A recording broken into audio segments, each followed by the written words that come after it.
The broadcast is now starting. All attendees are in listen-only mode. Good afternoon, everybody, and welcome to today's webinar. My name is Katie DeBold, and I'm an inspector with the Missouri Board of Pharmacy.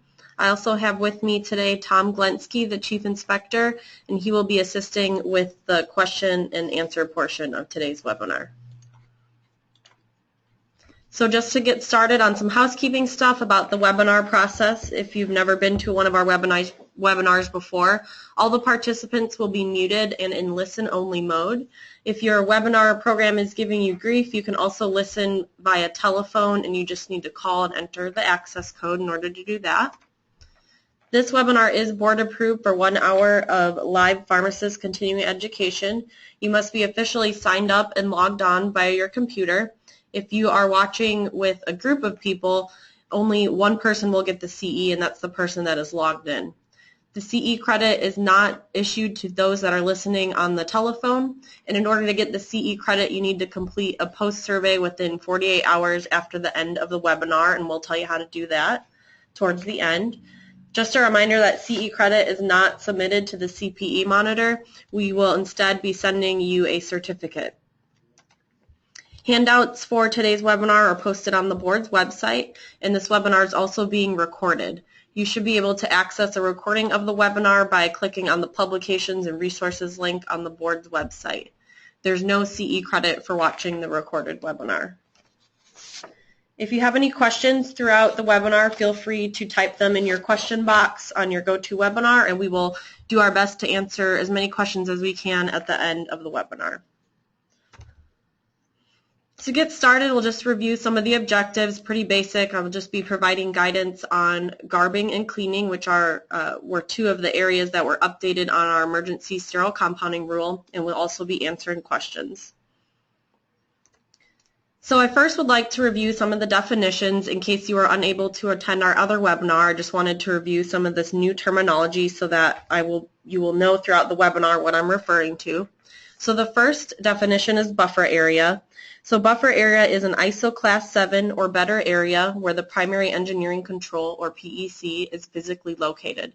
So your primary engineering control is going to include a hood of any type. So laminar airflow workbench, biological safety cabinet, or what a lot of people refer to as isolators. Those are all primary engineering controls. So if where that PEC is physically located, if that room is ISO class 7 or better, we will refer to that as a buffer area.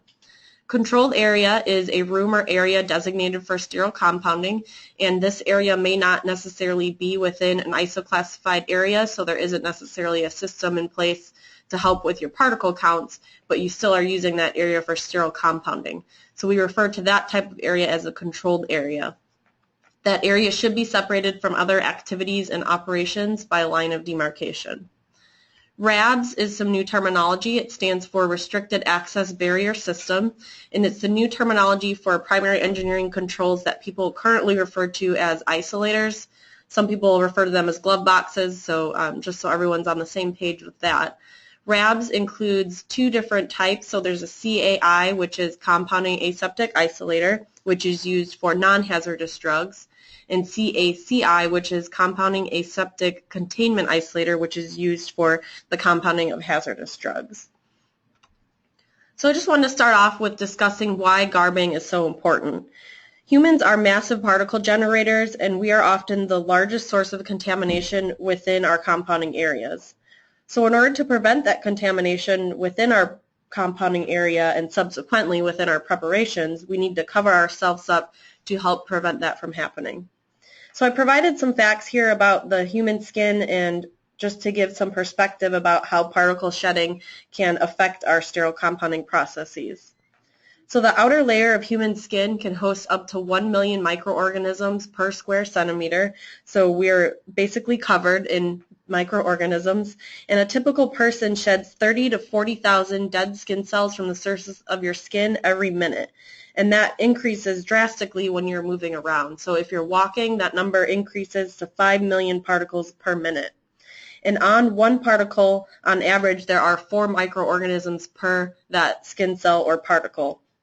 So our skin particles are acting as vectors for microorganisms. Since microorganisms can't necessarily fly or travel by themselves, they attach onto particles, and that's how they are spread around.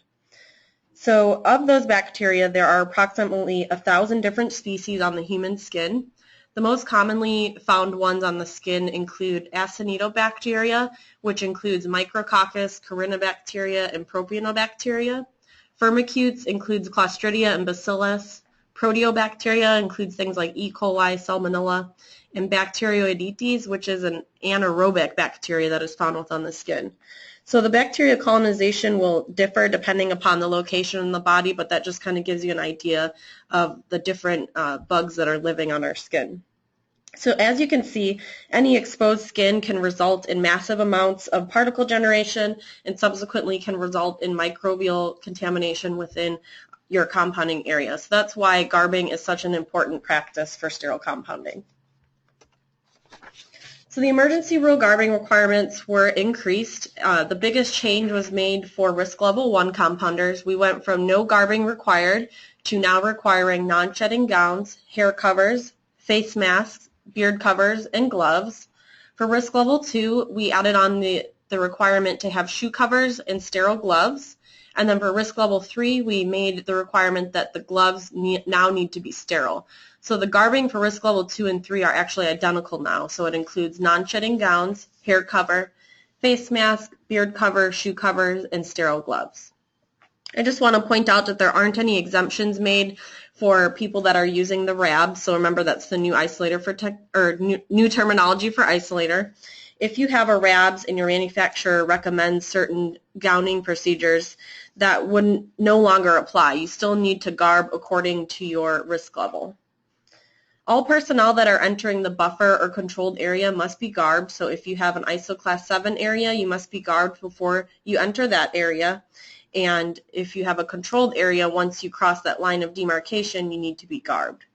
So the location for where the garbing will actually occur, it differs based upon your facility design. It's hard for us to recommend one specific place where you need to garb since everyone's pharmacy is set up a little differently. So just evaluate your facility and make a decision of where garbing makes the most sense for you. So an overview of the proper garbing procedure, I'll do an overview here and then I will talk about each step in more detail. So first, you want to remove any outer garments, so any coats, jackets, sweaters, things like that that would have a lot of particle generation. Makeup is also a huge particle generator, and jewelry can harbor a lot of microorganisms. So you want to remove all of those items before you start garbing.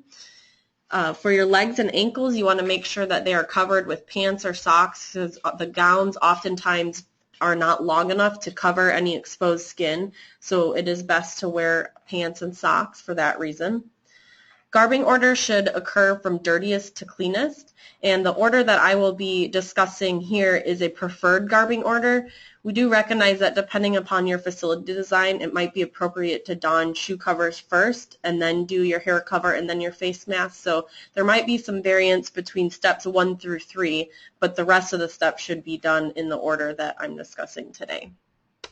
So step 1, you want to don your hair cover and your beard cover. There's essentially 2 different types of hair covers. There's a bouffant hair cover, which is on the left-hand side. That is what you want to use for sterile compounding. It has a thin elastic piece that helps keep all of your hair covered. And the surgical cap, which is the picture shown on the right, only covers about half of your head, and it leaves a lot of hair exposed in the back of your head. So that would not be a good choice for a hair cover. It is helpful to have mirrors around to help ensure that all the hair is covered. I've provided a picture to the right there of what would not be acceptable, so you could see a bunch of hair hanging out of the hair cover, and that would hopefully be eliminated if I had a mirror in the area to help make sure that the hair is covered.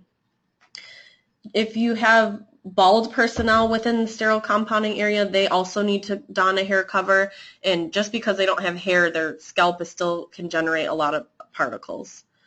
The picture below is an example of what a beard cover looks like and how it needs to be worn. So you'll wear that over your facial hair, and then a mask would go on over that. So don't think that the beard cover can act as the mask. You actually need to wear both. Hair covers are disposable and must not be reused. Step 2, you want to don your face mask. So there's two different types of face masks. Usually they have the type that loop around your ear, or there's the type that folds or ties behind your head. Either is acceptable. Usually the colored side of the mask needs to be pointing towards the outside, and then the whitest side is the side that goes against your mouth, but each mask is a little different, so that won't always be true, but it's kind of a good place to get started. And there's always a little piece of metal within the mask and that part of the metal should be pinched over the bridge of your nose, and then the mask needs to be pulled all the way down to your chin. So this picture on the right is something that inspectors occasionally see, which is a mask that is only covering the mouth and not the nose. So you want to make sure that the mask is covering both the nose and the mouth. Face masks are disposable and must not be reused, and you want to avoid talking a lot while you're compounding. While you're wearing your mask, you're breathing, and then if you're doing some talking, that increases the wetness of the mask, and that actually can decrease the integrity. So it's harder for the mask to be able to restrict microorganisms and particles when it's wet. So that's why they need to be disposable, and that's why you want to avoid talking while you're compounding. So step 3, you're going to don your shoe covers. If you are a risk level 1 compounder, this step will not apply to you. The process for donning shoe covers depends upon your facility's layout. If you don't have a traditional clean room setup where you have an ante area and a buffer area, you just need to don your shoe covers in your designated garbing area. There isn't really a specific area that we recommend you do that in. Just kind of look at your facility layout and determine what works for you guys.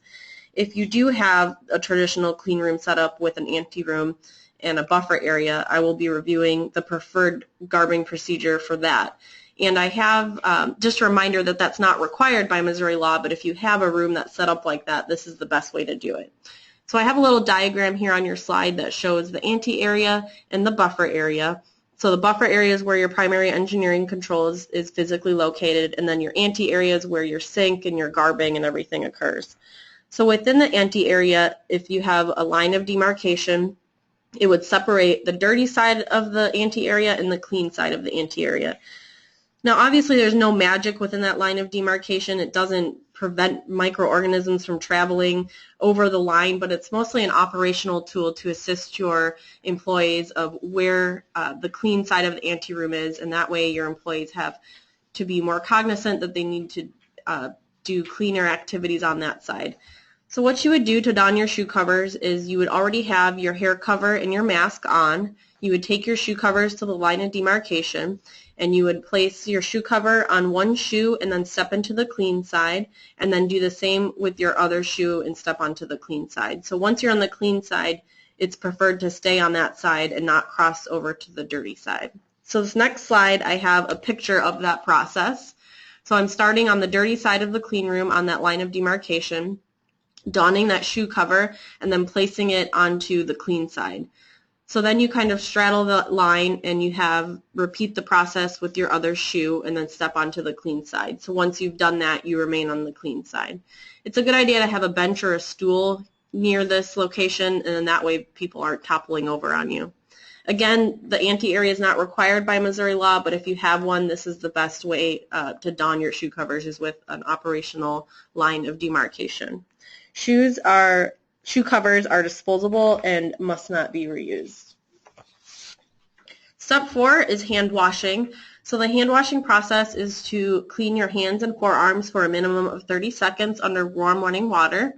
You want to use a clock to time the 30 seconds. So singing happy birthday or ABCs or what have you is a subjective thing. People could sing a lot quicker than others, and they might not be washing their hands for the full 30 seconds. So you want to use a clock to time the 30 seconds. As you're washing your hands, you want to remove debris from underneath your fingernails. And when the amended rule is effective, which we anticipate to be within March of 2017, that section of the rule will require that you remove the debris using a disposable nail cleaner. It's best practice not to have any artificial nails or polished nails, as there's a lot of studies that show that those two types of nails harbor a lot of microorganisms. You need to dry your hands and turn off the faucet. If you don't have a hands-free sink, it is best to use a towel or an elbow to turn off the sink. That way you're not touching the faucet with your freshly washed hands. So this next slide is some information from the World Health Organization. It reviews some of the most commonly missed places that people often forget to wash when they're washing their hands. So you can see from the picture there that people often forget to wash the tips of their fingers, in between their fingers, and then the entire thumb for some reason is often missed. So the graph on the left provides some techniques for you to hopefully avoid missing those commonly missed areas. So it starts out rubbing your hands palm to palm, and then you will get the back of your hands with interlacing your fingers, and then you will do the same thing with your palms interlaced. And then you want to get the backs of the fingers, and you want to pay special attention to the thumb, and then get the very tips of your fingers. So if you use these suggested techniques, you should hopefully avoid missing those commonly missed areas. Step 5 is to don a non-shedding gown. So there's a lot of different closure options. There's ones that zip shut, snap shut, tie shut. Any of them are acceptable as long as you are closing your gown properly. So if you have a zipper type gown, you want to make sure that it's zipped all the way. Oftentimes we see the gowns that have a double tie, so there'll be a tie around the neck and then a tie around the waist. And inspectors often see that it's only tied around the waist and not around the neck, so then we see that the gowns are falling off compounders' shoulders and it's exposing a lot of the shoulders and neck area, so that's not good for sterile compounding. So just whichever gown you're using, make sure that it is closed properly. You want to be aware of yellow isolation gowns. These gowns are not really made for use in sterile compounding. They're not made of a non-shedding material, so if you look really closely at the surface, it has almost hairy filaments that are sticking up, and that is not shedding. So it is shedding material, so there will be a lot of particles generated when you use those gowns. They often have open necks, which expose your neck and shoulder area, which could lead to a lot of particle generation. The cuffs are often inappropriate in that there's just a thin layer of elastic, and it causes the sleeves to be able to ride up very easily. So you can see from the blue gown on the upper part that there is a nice thick and wide elastic part on that gown, which allows it to prevent from riding up. So the yellow isolation gowns do not have that. And the isolation gowns often tear easy, which is another reason not to use them. So gowns are reusable for one shift only. You want to make sure that you're not wearing the gown for other areas within your pharmacy. It should only be used for sterile compounding. So it's a dedicated gown that is used for sterile compounding only, and you can only reuse it for one shift. The next step is a best practice. It is not required by our rule, but that is to apply an alcohol-based surgical hand rub with persistent activity. So the persistent activity refers to the antimicrobial properties of the hand rub. They persist over a certain amount of time. And the reason that that's important is that if the gloves tear while you're compounding, that persistent activity of the hand rub will help prevent any contamination. So of course you'd want to change your gloves as soon as you notice that there's a tear, but during that breach when maybe you haven't noticed that your glove is torn, it will help to protect your preparation from any contamination. It's also useful to disinfect your hands after you've done the gowning process in case you've somehow contaminated them. So you want to apply the hand rub in the same manner that you have washed your hands, making sure to get those commonly missed areas, and then you need to allow it to dry prior to donning gloves. So that leads us into our next step, which is to don your gloves. If you are a risk level 2 or 3 compounder, these gloves need to be sterile, and there is a special way to don sterile gloves, and we'll go over that on the next slide. You want to make sure that your gloves are being pulled up and over the gown sleeve. You don't want them to be underneath, because then it allows the gown sleeve to creep up and down. So you want to make sure that it's being pulled up over the gown sleeve. I've included a picture of the yellow isolation gown, and you can see that because the elastic cuff wasn't tight enough that it's starting to ride up and expose part of my wrist. So that is not a good thing to have when you're sterile compounding. You want to make sure you disinfect your gloves with sterile alcohol prior to compounding and throughout the compounding process. And for risk level 2 and 3 compounders, if you're using a RABS, the sterile gloves must be donned inside of the RABS. So your arms will be inside already, and you'll be donning your sterile gloves over the gloves that are already attached to your sleeve. So effectively, you'll be wearing 2 pairs of gloves. So donning sterile gloves, there is a special technique to doing that, and it takes a lot of practice. And it's kind of hard to explain just through pictures, but I will do my best. So the first picture, you can see she is using her bare hand to grab the sterile glove. So sterile gloves always come with the cuff folded over, so that part of the cuff is okay to touch because that is the part that will be folded inside once she puts it on. So as she pulls it up, she's pulling it up to her sleeve, but she's not peeling the cuff back at this point, because if she were to use her bare hand to touch the palm area of the sterile glove, it would be contaminated. So she leaves the cuff folded over. She uses her newly gloved hand to insert an index finger into the inner cuff of her other glove. That's okay to do because the inner part is sterile and her newly gloved hand is sterile. So she's using that to guide it onto her other hand, and you can see she is continuing to pull up the cuff of the glove onto the sleeve of her gown. And you can see her thumb is pointed out, and that is to avoid contaminating her thumb by accidentally brushing it against the gown. So once that's done, she's basically repeating that same process on the other glove that she put on earlier. So she's using her fingers on the inner part of that cuff, and she's using them to roll the cuff up completely to have the finished product. So like I said, it takes a little bit of getting used to, so go ahead and practice donning your sterile gloves. And that is, in conclusion, pretty much the entire garbing process. If you are garbing cytotoxic drugs, there weren't any changes in the emergency rule for cytotoxic garbing, so this is the language from our other rule, and it maintained the same. So it's protective apparel shall be worn by personnel compounding cytotoxic drugs, which shall include disposable masks, gloves, and gowns with tight cuffs. So your masks everyone has to wear now anyhow, and then your gloves and your gown should be chemo grade. So moving on to cleaning. Cleaning is an important way to maintain a microbial state of control within your compounding area. You'll always be bringing in microorganisms into your compounding area, either from personnel or your materials or your equipment. So it's important to keep our services and equipment cleaned and disinfected in order to decrease the chance that contamination might occur. So cleaning and disinfection for the new emergency rule needs to be performed according to Chapter 797, and that is true for both controlled and buffer areas.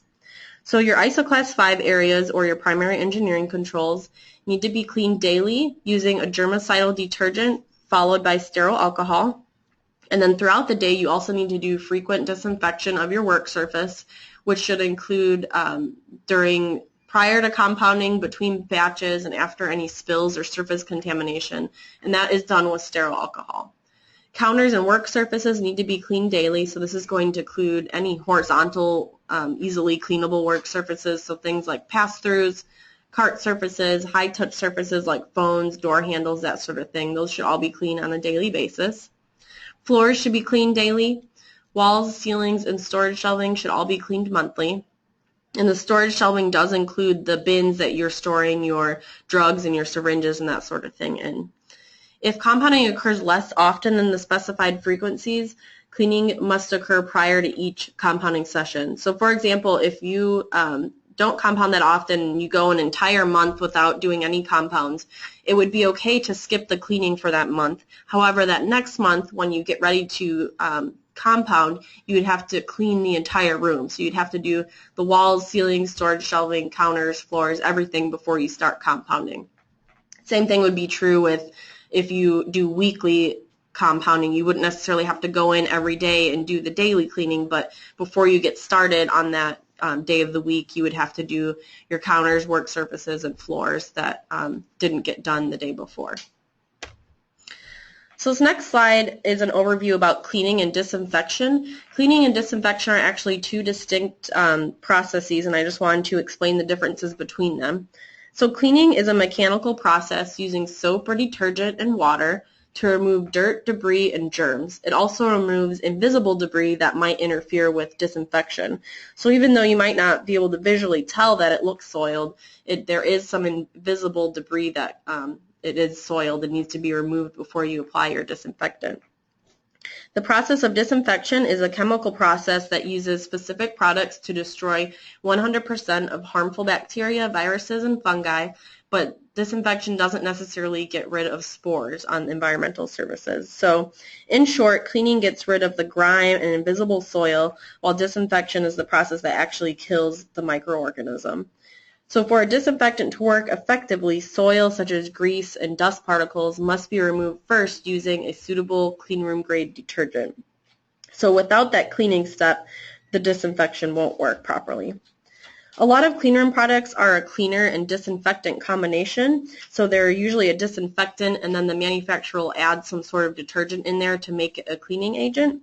And those are acceptable to use for almost all of the cleaning and disinfection activities within your compounding area, with the exception of primary engineering controls. So we're requiring a two-step process to be done for the primary engineering controls, and I'll discuss that a little further on in the webinar. If you are diluting your germicidal detergent, so if it's not a ready-to-use product, it's important that that product is diluted appropriately. So if it's not diluted enough or it's too concentrated, the solution might be caustic and corrosive, and it might cause damage to your equipment. On the other hand, if it's diluted too much, it could cause the disinfectant not to be effective. It wouldn't be able to do its job.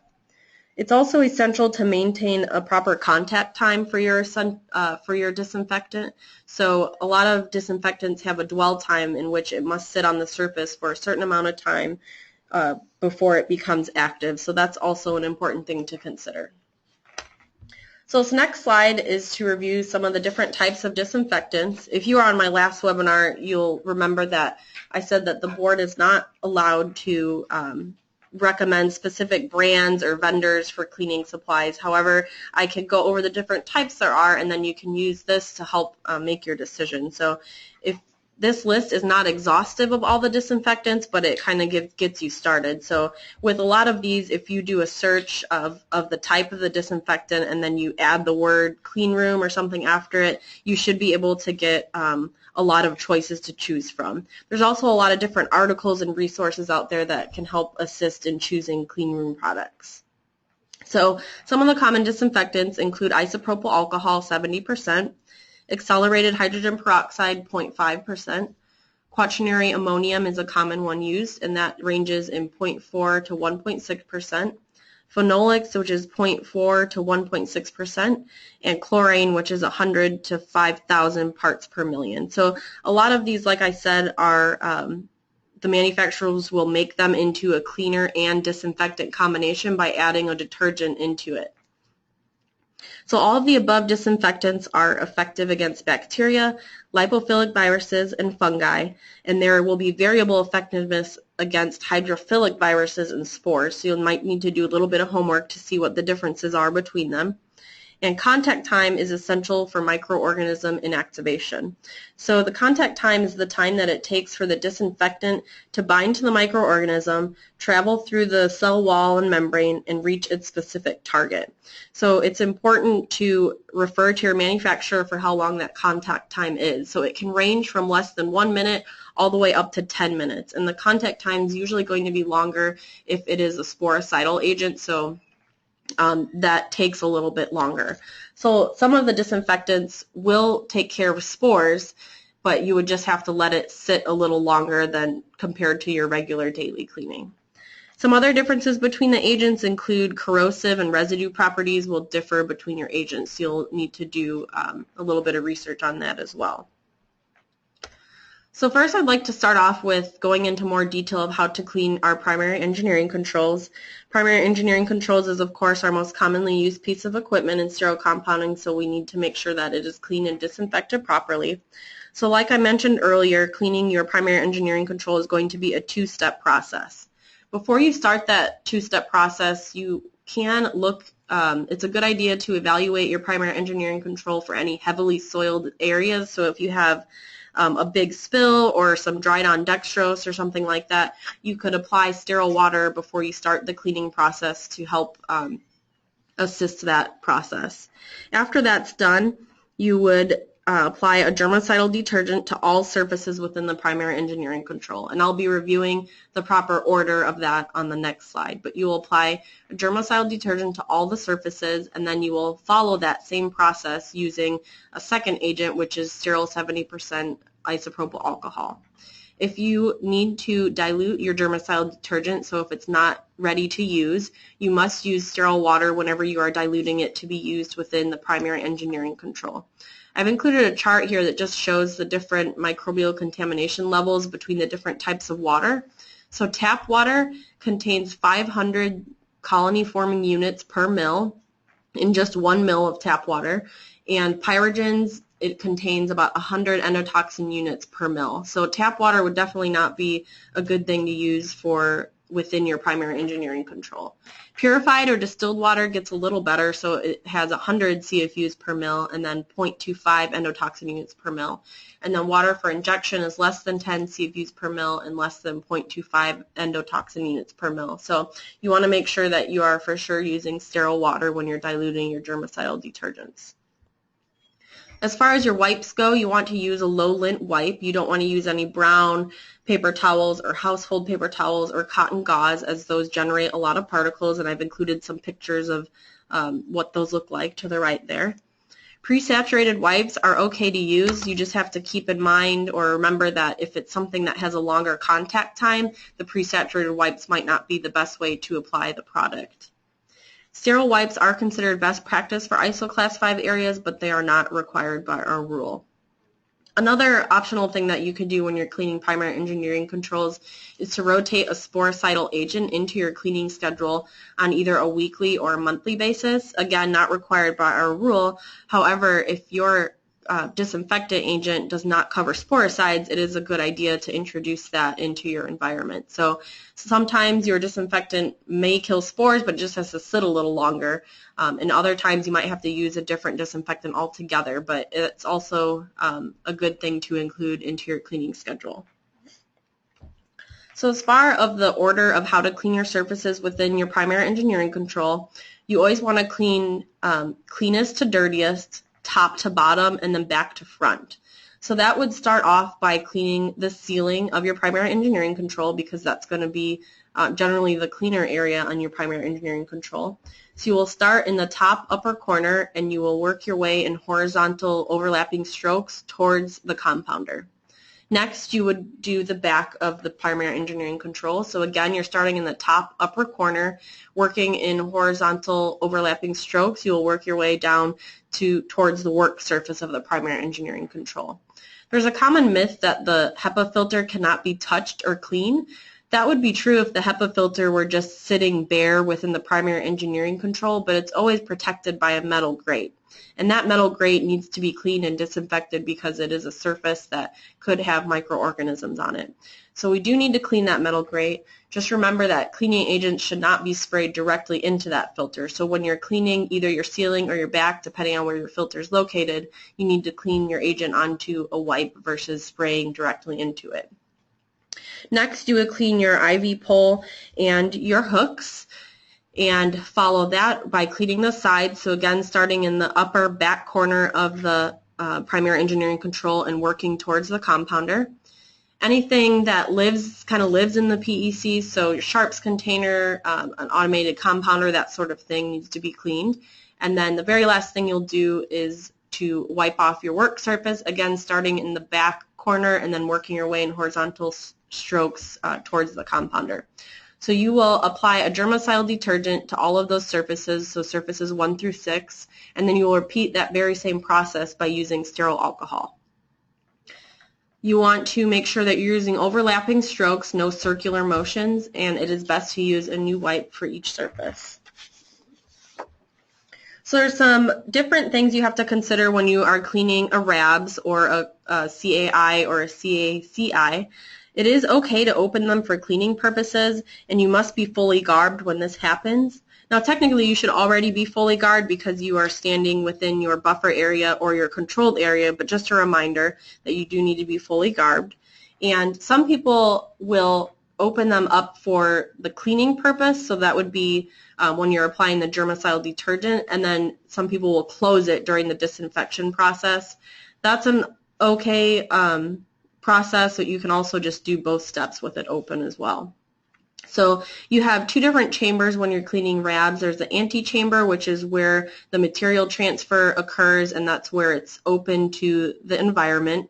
And then the main chamber is where you do most of your compounding. So you always want to clean the main chamber first and then follow that by the antechamber. And the reason for that is because you're working from cleanest to dirtiest. So the order of the surfaces is still the same. You're just doing the main chamber before the antechamber.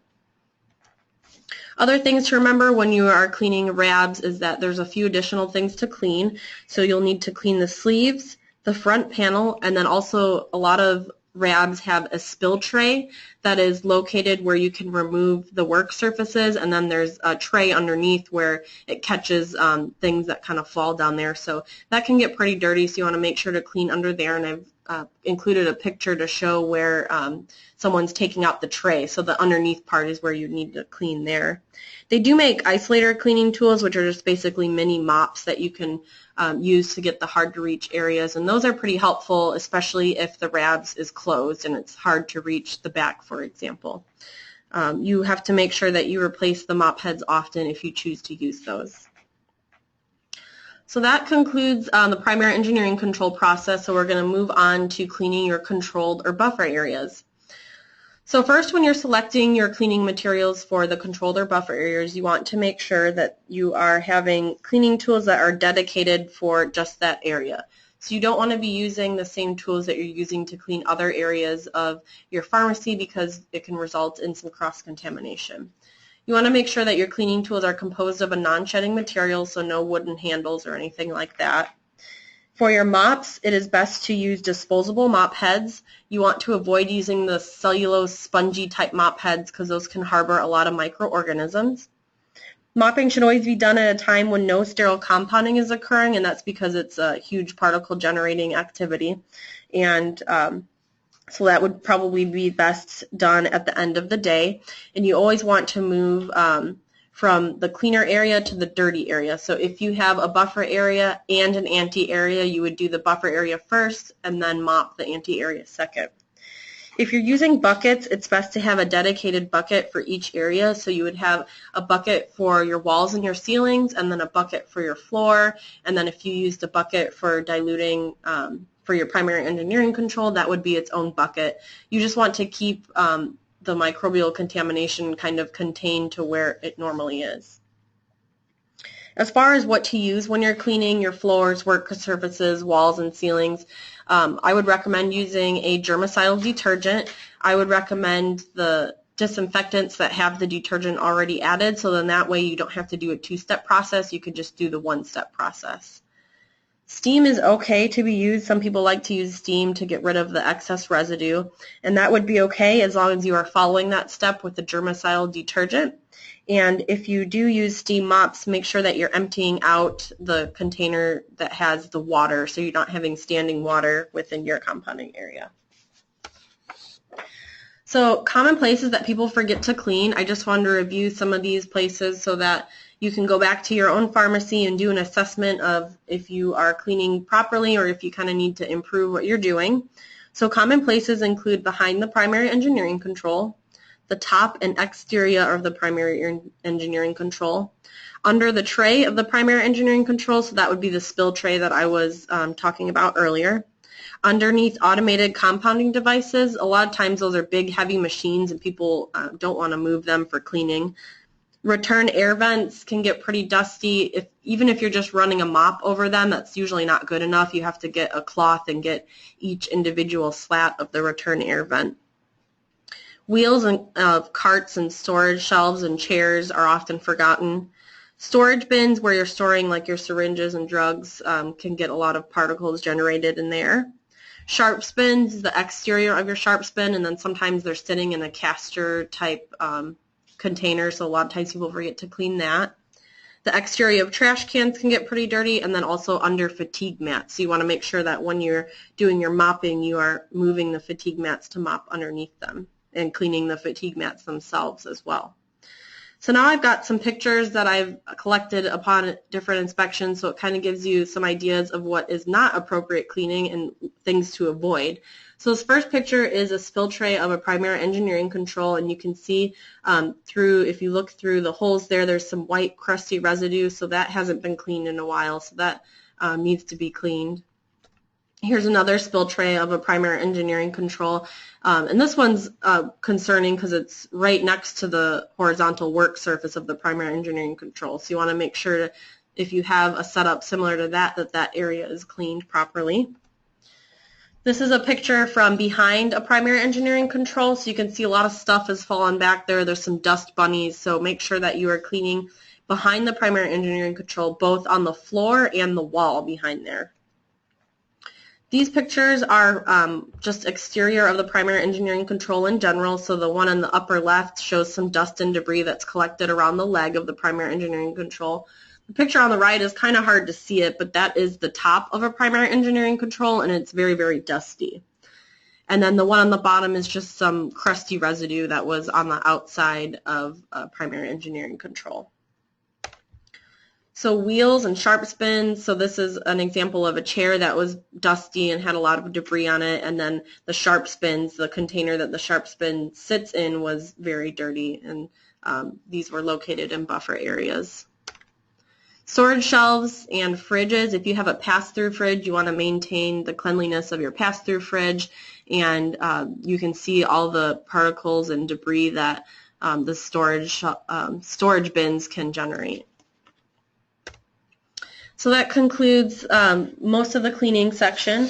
I wanted to talk a little bit about material handling. It's not true cleaning and disinfection, but we get a lot of questions on it. So if your pharmacy has a buffer area, all the furniture, carts, supplies, and equipment needs to be removed from their original shipping containers and properly disinfected prior to entering your buffer area. So that can be done with a sterile alcohol or with an equivalent non-residue disinfectant before entering the buffer area. For all pharmacies, so whether you're controlled or buffer area, all of your supplies, equipment, vials, and ampules need to be wiped prior to being placed within the primary engineering control. And that can be done with sterile alcohol or an equivalent disinfectant. So basically, if you have the ISO classified buffer area, items are wiped down twice. Once before it enters the buffer area, and then again before it enters the primary engineering control. If you just have a controlled area, then your items are just wiped down once, and that's prior to being placed in the primary engineering control. I wanted to review the cleaning and disinfection competency because I've had a couple questions about it. So all personnel, including non-pharmacy personnel that perform cleaning in a control or buffer area, need to be trained and demonstrate cleaning and disinfection competencies. So even if those personnel are not even touching the primary engineering control, they're just cleaning walls and ceilings and that sort of thing, they still need to be trained and demonstrate those competencies. All personnel that are performing cleaning will need to be fully garbed, since our rule requires that entrance into the controlled area or buffer area requires garbing. So if it's a non-pharmacy personnel, they will also need to demonstrate that they are able to garb and do hand hygiene appropriately. So the next slide gives some examples of cleaning competencies that you could have on your part of your training program. So you might want to make sure to create cleaning competencies that are specific to your own pharmacy. These are very vague and general, so you'd want to add some more detail. But some example competencies would include that the personnel need to be able to demonstrate the proper dilution of cleaning and disinfectant solutions. So we talked about how important it is to properly dilute those. And it's also a good idea to incorporate documentation of that dilution process, so then that way down the road, if you're having some environmental sampling problems and you have some contamination, you can kind of look back and make sure that that your cleaning product was being diluted properly. So that's always a good idea. Another competency would include demonstrating proper cleaning tool selection, so that they're using the dedicated tools and buckets and that they're not using something that is used in a different area of the facility. They should be able to demonstrate proper cleaning methods, so working from cleanest to dirtiest, using overlapping strokes, things like that. They need to be cognizant of disinfectants and that they all have different contact times and that they're allowing the appropriate disinfectant to dwell for the recommended contact time. And then your personnel also need to be able to know the different frequencies of what cleaning activities need to be done. So they need to know what's done on a daily basis, what's done on a monthly basis.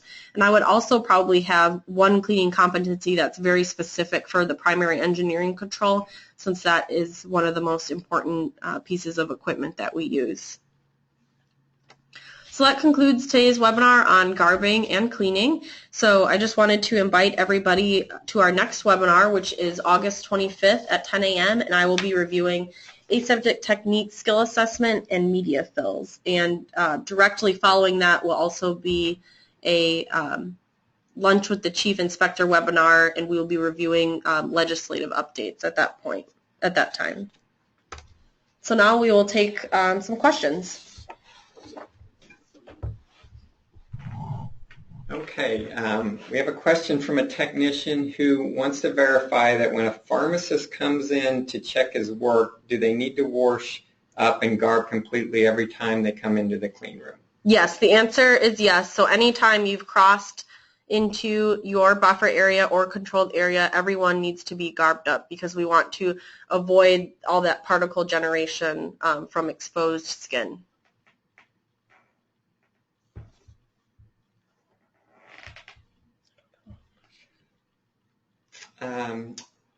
Is there a particular sterile compounding video that you would recommend for pharmacists and techs to review?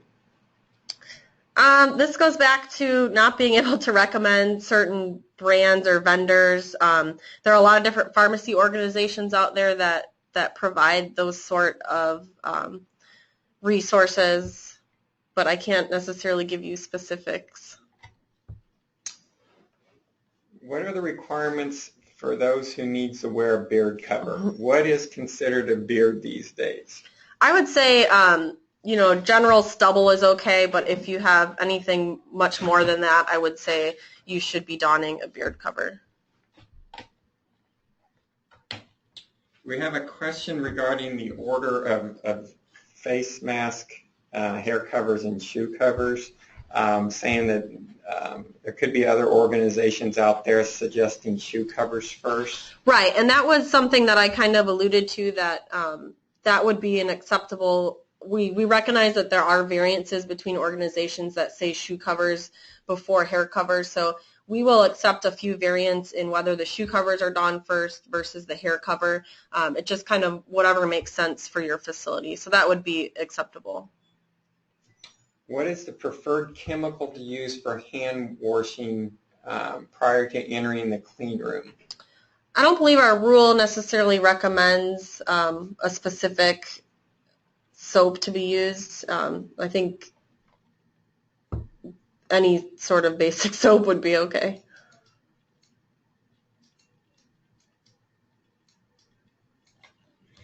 Is it recommended to apply sterile alcohol to sterile gloves prior to compounding? Yes. Prior to compounding, then also frequently throughout. I mean, oftentimes you put on your sterile gloves and then you might be touching things around in your clean room or buffer area or controlled area, so you would need to still disinfect those gloves at that point.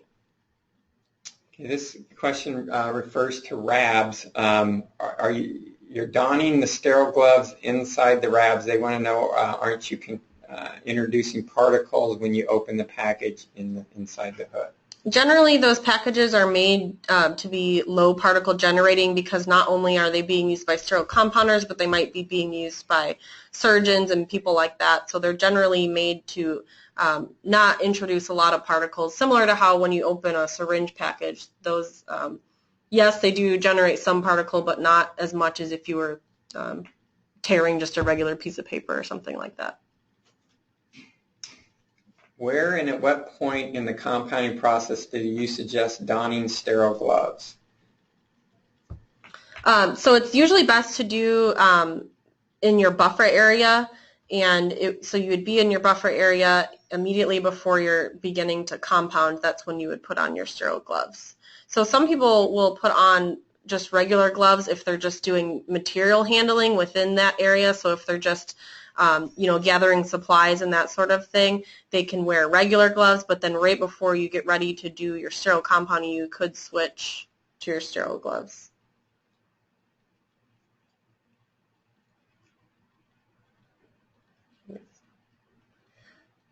But I guess you are required to have the sterile gloves before you even enter the buffer or controlled area, so it would be best to do it as you're entering.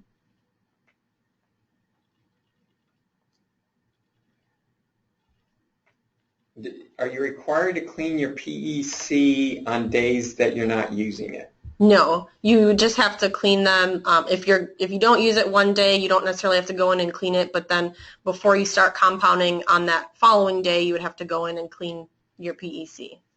And also your floors and your counters and work surfaces.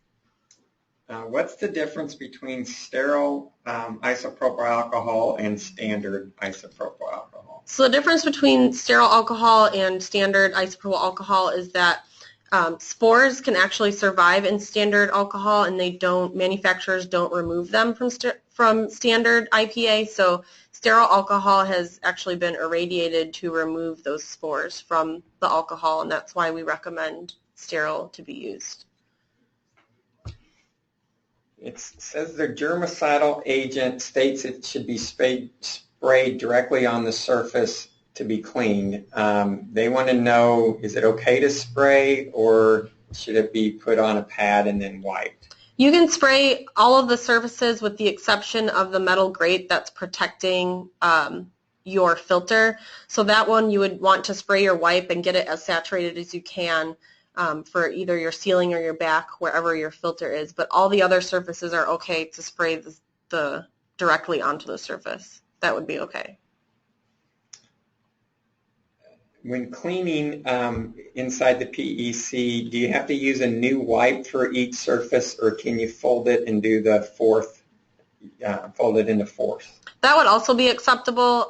So you can fold it into fourths and then use 1/4 on the back, 1/4 on the side, another 1/4 on the surface. That would be acceptable, as long as you're not using the same side of that wipe to clean the entire primary engineering control. We have a question about a specific slide on the types of disinfectants. You list isopropyl alcohol, but then on the next slide you talk about sterile isopropyl alcohol. Can non-sterile isopropyl alcohol ever be used?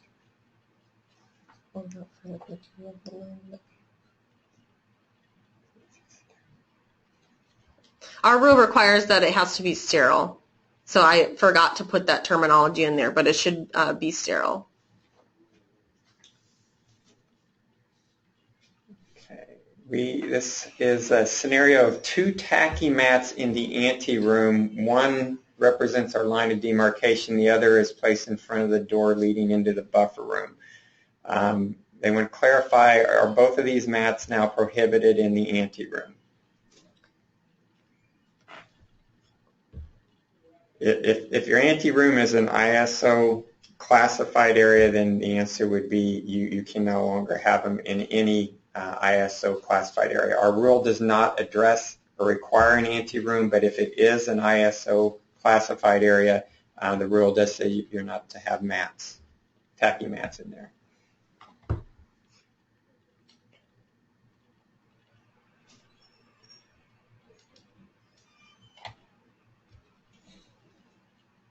Can supplies be sprayed with non-sterile alcohol in the anteroom if they are sprayed with sterile alcohol again in the buffer room? No, our rule does specify it has to be either sterile alcohol or a equivalent non-residue generating disinfectant.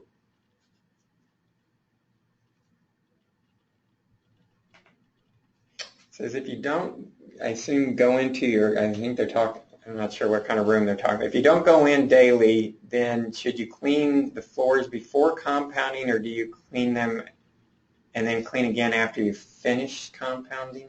You would just need to clean them before you start your daily compounding, and then that would count as your daily cleaning. So just if you don't go in every single day, you'll want to make sure to do that cleaning before you start compounding, and then you would be good for that day. If there's only one pharmacist that does sterile compounding, who should they demonstrate their competencies to? This is a tricky one. But you do need to find someone that can observe you and do your competencies. It could be another pharmacist from, if you're a hospital, maybe part of that hospital group. Don't really have a good answer, but you do need to find someone that can do the competency for you.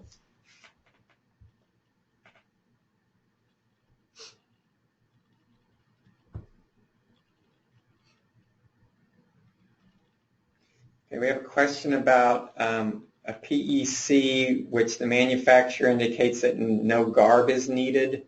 Does this rule supersede the manufacturer's recommendations? Yes, you will wear the garb that is appropriate for your risk level. So if you're doing risk level 1 or 2 or 3, you would use the garb for your risk level. We have someone asking about, are slides available? Yes, on our website we do have handouts, so if you go back to the board's website, there is a little handout link under the sign up area.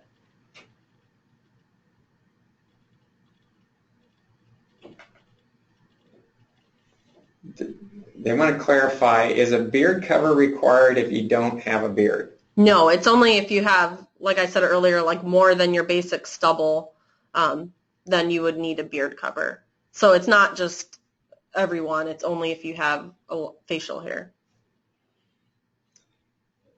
We have someone stating 797 recommends lint-free towels or a hand dryer to dry hands and elbows after washing. What's this rule require now? Our rule doesn't speak to the towels having to be lint-free, but it is definitely best practice. And what about a hand? Hand dryer, same thing as our rule doesn't speak to whether it's forbidden, so it would be acceptable in the current emergency rule. That might change later down the road, but we don't know yet. Can you clarify the difference between products used for cleaning and products used for disinfection, and what is a germicidal detergent? So germicidal detergent is generally going to be one of those types of disinfectants that I listed, and then the manufacturer actually adds some sort of detergent within that disinfectant. So you're having a disinfectant that has the detergent added to it. So then that would be the cleaning portion, and then the disinfectant part would come from, the ammonium portion of that, for an example. So a lot of times it's going to be like a 2-in-1 product. But for your primary engineering control, we do recommend that you still do sterile alcohol afterwards, because we don't want any residue to build up within the primary engineering control. Do you have any suggestions to keep glasses from fogging up when wearing a mask? They shouldn't fog up if you have it. If you use that metal piece to push down and make sure that it's as flush as it can be with your nose and your cheeks, that should prevent any air from moving up into your glasses. And then we'll take one more since we're about out of time. Concerning the nail cleaner, is that an actual disposable device? So the current emergency rule does not require an actual device, so you could simply use your, for example, your other nails to get the debris out. However, in the amended rule, it does require an actual disposable nail cleaner device that you will have to use. So that will be effective, we think, in March of next year. All right, so that's all the time we have for questions. Just a reminder about how to do the post-webinar survey. You want to make sure not to close your web browser window, and you will get a pop-up that says the webinar has ended, so you'll click close on that, and then the survey will open. If you're using a phone or a tablet, you might not receive the survey. You should submit the survey within 48 hours to receive the CE credit, and then we will mail you your certificate. If you're having any problems with that post-webinar survey, just go ahead and send an email to compliance@pr.mo.gov, and there will be a recording to this webinar posted on the board's website. So again, we're going to have a webinar next week on the 25th at 10 a.m. to review ASAP technique, skill assessments, and media fills. And then at noon on the 25th, we'll have a lunch with the chief webinar. So we're going to have two different webinars on the 25th. And Kim Grinston, our executive director, will be giving us a review of the 2016 legislative session. We've had some activity this year in legislation, so we'll have stuff to report this year. So we will now close the webinar.